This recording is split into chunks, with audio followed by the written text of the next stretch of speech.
HOA Karen filled my pool with cement, didn't know she'd committed a felony. Emily Roberts had always dreamed of revamping her backyard pool. Living in Willow Creek Estates, a quiet suburban community, she felt the time had come to give the old, outdated pool a much-needed makeover. The original design was stuck in the 90s. And after a successful year at her design firm, Emily finally had the budget to bring her vision to life. She carefully studied the HOA guidelines to ensure everything was in order before submitting her proposal. Her plans included new tile work, updated safety features, and energy-efficient equipment, nothing too flashy. Just a subtle, modern upgrade. After presenting her detailed plans, including 3D renderings and material samples, the HOA board approved her project with overwhelming support. All except one, the newly elected president of the HOA, Margaret Lawson.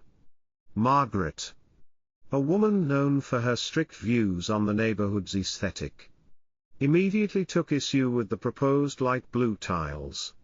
She argued that the color didn't fit with the traditional vibe of the neighborhood. Despite her lone objection, Emily forged ahead, confident that the rest of the board had given her their blessing. Little did Emily know, this was just the beginning of a much bigger battle. One that would turn her dream renovation into a full-fledged scandal. Despite the initial approval, things quickly took a turn for the worse for Emily. The first sign of trouble came in the form of a letter, an official HOA notice. It claimed her grass was too tall and needed to be trimmed immediately. Emily was confused. She had always kept her lawn neat and well maintained. But this was only the beginning. In the weeks that followed, more letters arrived, each one targeting trivial matters. Her mailbox wasn't reflective enough, they claimed. A security camera, installed within the guidelines, was suddenly deemed visible from the street. Another violation. Each letter was signed with Margaret Lawson's name, followed by a little smiley face, which only made the notices feel more passive-aggressive. Emily knew this wasn't just about rules anymore, this felt personal. Margaret's actions escalated further. Every morning, Emily would find the unmistakable sight of Margaret's sleek silver SUV parked across the street, its windows rolled down, and Margaret herself standing by the curb with a camera in hand, taking photos of the ongoing renovation. The workers on the project could feel the tension too. And it wasn't long before Emily had to confront Margaret. When Emily walked up to Margaret, ready to discuss her concerns, Margaret merely flashed that sickly sweet smile of hers and said, "Someone has to maintain our community standards, sweetie." Her words stung. But Emily stayed calm, offering to review the plans with her again, to show her the full approval. But Margaret's response was cutting. "I don't fraternize with rule breakers. It sets a bad precedent." Emily couldn't believe it. This was quickly turning into a personal vendetta. And Margaret was getting more relentless by the day. One quiet evening, just when Emily thought things might finally settle, her security cameras captured something that would change everything. It was late at night when Emily heard the distinct rumbling of a truck backing up outside her home. At first, she didn't think much of it, assuming it was just another delivery. But then, the sound of voices reached her ears. And that's when her heart skipped a beat. She quickly checked the feed from her new security system and couldn't believe her eyes. A cement truck was parked in the alley behind her house. And there, standing in the glow of the security floodlights, was Margaret Lawson. Emily watched, stunned, as Margaret, clad in workout clothes that looked too expensive for a simple late-night stroll, was directing 2 workers to pour cement directly into her pool. The workers appeared confused, unsure of what was happening. But Margaret seemed insistent, even arguing with them about how fast they needed to work. Emily's blood ran cold. She rushed downstairs, phone in hand, and started recording everything. Just then, a siren wailed in the distance. Emily's heart raced. It wasn't long before the unmarked police car, conducting a routine patrol in the area, pulled up. Officer Jacob Alvarez stepped out and immediately took notice of the strange scene unfolding in Emily's backyard. As he approached, Emily, still recording, spoke up. "Officer, this is my property, and I did not authorize any work." Margaret, caught off guard, quickly switched to her usual saccharine tone, trying to act as though everything was under control. "Oh, thank goodness you're here, officer. This is simply a community emergency order," she claimed, pulling out what appeared to be a hastily written document. Officer Alvarez took the paper from her, examining it with a raised eyebrow. "This looks like an HOA meeting agenda, not a legal permit for construction," he said, his voice calm but firm. That's when the workers, clearly relieved, began to pack up their tools and leave. Margaret's face turned bright red with anger. But before she could protest further, the sound of a loud crack echoed across the yard. Margaret, unaware of the power line running under the pool area, had stepped directly onto the marked spot, causing a major electrical malfunction. The lights flickered, and the entire block went dark. Emily held her breath as Officer Alvarez called for backup. As the situation spiraled, Margaret's story kept changing. First, it was a routine HOA action. Then she claimed it was a pre-approved pool removal project. And finally, she tried to justify it as a favor to Emily, saying her pool renovation was damaging property values. But it was clear, she was digging herself deeper into a hole. The situation only intensified from there, leading to a dramatic turn of events that would expose far more than Emily ever expected. The morning after the chaotic incident in Emily's backyard, things started to fall into place in a way she never could have predicted. Emily, still shaken from the previous night's events, sat down at her desk, reviewing the footage she had captured on her security cameras. With a sense of resolve, she forwarded the video to all the members of the HOA board, along with a detailed timeline of everything that had happened. She also included a message explaining how Margaret Lawson had clearly violated several rules, including attempting to destroy Emily's pool renovation without consent. Later that afternoon, Emily received an unexpected call from her lawyer, who had seen the footage and was now fully engaged.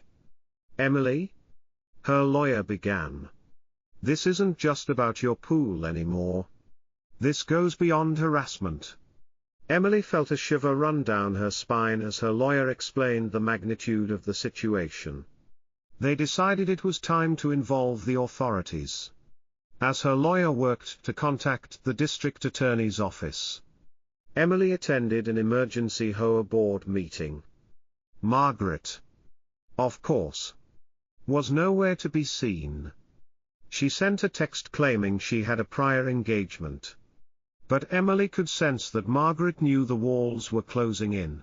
As the meeting progressed, things quickly took a startling turn. Board member Janet Wilson, who had been quietly investigating some discrepancies in the HOA's financial records, stood up with an alarming revelation. She had discovered a pattern of inflated violation fines, all signed off by Margaret. The fines weren't going into the community's fund, they were being funneled into a separate, undisclosed account. Then came the shocking part. Janet had traced these irregularities back to none other than Franklin Morris, a local real estate developer known for his shady dealings. Franklin had been secretly purchasing properties in Willow Creek Estates at rock-bottom prices. And how was he able to do this? Through Margaret. The two of them had been working together to artificially lower property values in the neighborhood. By manipulating the HOA's rules and enforcing ridiculous fines, they were causing people to sell their homes at a loss. Once they had enough properties, Franklin planned to dissolve the HOA and redevelop the area into luxury condos. Emily's pool renovation, which Margaret had been so determined to sabotage, had posed a threat to their entire plan. A modern, well-maintained home like Emily's would have raised surrounding property values, making Franklin's scheme much more expensive. It became clear, Margaret's personal vendetta against Emily wasn't about community standards. It was all about money, power, and a plan that would change the face of their neighborhood forever. With this new information in hand, Emily knew she couldn't sit back any longer. It was time to bring Patricia's twisted scheme into the light. And nothing would stop her from exposing the truth. As the investigation into Margaret Lawson's involvement in the corrupt scheme unfolded, the truth was far more shocking than Emily had imagined. Investigators had uncovered damning evidence that linked Margaret directly to Franklin Morris, and their plan to devalue the entire neighborhood. Thanks to the video footage, financial records, and the testimony from board members like Janet Wilson, the authorities had a rock-solid case. By the end of the week, Margaret was arrested and charged with multiple felonies, including fraud, conspiracy, and attempted vandalism.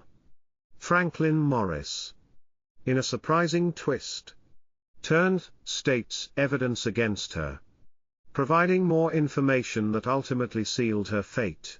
The news of Margaret's arrest spread quickly throughout Willow Creek Estates, and the entire neighborhood was in shock.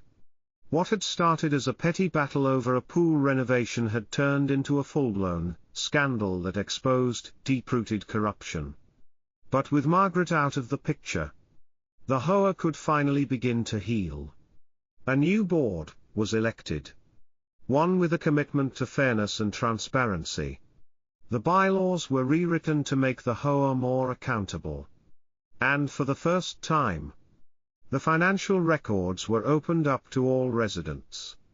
No longer would a single person have the power to impose arbitrary fines or manipulate the system for personal gain. With the weight of the HOA turmoil behind her, Emily finally completed her pool renovation, exactly as she had envisioned. The once outdated backyard was now a modern oasis, complete with updated tile work, energy-efficient equipment, and the perfect Mediterranean blue tiles that had been at the center of it all. To celebrate, Emily decided to host a neighborhood pool party, inviting friends, family, and neighbors to come together and enjoy the space she had worked so hard for.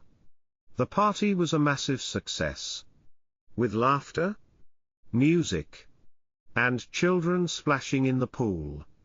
As Emily stood by the water, she watched as Mrs. Chen, the new HOA president, raised her glass in a toast, saying, "To Emily, who reminded us all that sometimes fighting back brings about the best kind of change." The feeling of triumph was sweet. But the most satisfying part came when one neighbor jokingly suggested they add a plaque near the pool, commemorating the whole ordeal. The proposed text: "This pool survived cement corruption and Karen, and so did we." As Emily sipped her drink and looked around at the happy faces, she couldn't help but smile. She had won. Not just for herself, but for the entire community. The scandal had brought people together, strengthened the bonds of their neighborhood, and put an end to the tyranny of one woman's quest for power. As for Margaret, well, the last Emily had heard, she was struggling in prison, where her fellow inmates had given her the nickname the HOA Karen. Apparently, her attempts to regulate the color of prison uniforms hadn't gone over well. But for Emily, the victory wasn't just about the pool, it was about the positive change that had come from standing up for what was right. And as she swam in her beautiful, newly renovated pool, she knew that her fight had been worth it.